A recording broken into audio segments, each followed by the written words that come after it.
Welcome to తొలి వార్త. ప్రజల కోసం ప్రజల పక్షం. వార్తలు చదువుతుంది మీ మాధురి.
ఓకే,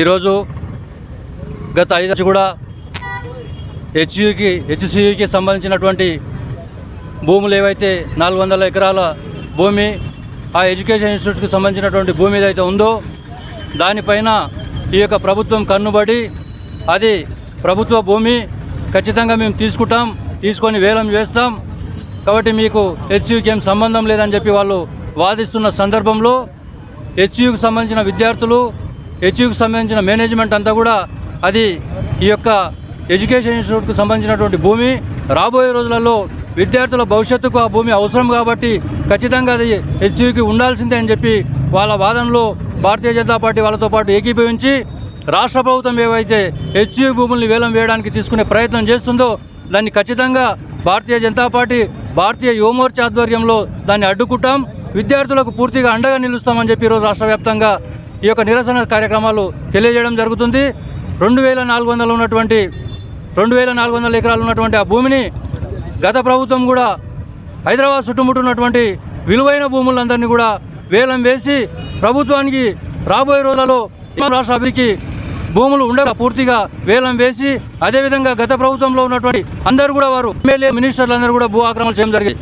వాళ్ళే ఈ యొక్క హైదరాబాద్ని నిర్వీర్యం చేస్తున్న సందర్భంలో వారి నమ్మక యొక్క ప్రభుత్వాన్ని ఏర్పాటు చేస్తున్న ప్రజలకు ఈరోజు ఈ యొక్క కాంగ్రెస్ ప్రభుత్వం పూర్తిగా నిర్వీరిస్తుంది. మేము కూడా భూములు అమ్ముతామని చెప్పి తెలియకనే చెప్తుంది. కాబట్టి ఖబర్దార్ రేవంత్ రెడ్డి గారు ఖచ్చితంగా భూములను అడ్డుకుంటాం, ఏ ఒక్క గజం కూడా దాంట్లోకి వెళ్ళి వదలం. ఆ ఏ ఒక్క భూమిని కూడా మీరు ఇంచు తీసుకునే ప్రయత్నం చేసినా భారతీయ జనతా పార్టీ నుంచి గట్టి వ్యతిరేకత విద్యార్థుల తరపు నుంచి చేస్తామని చెప్పి సందర్భంగా తెలియజేస్తున్నారు.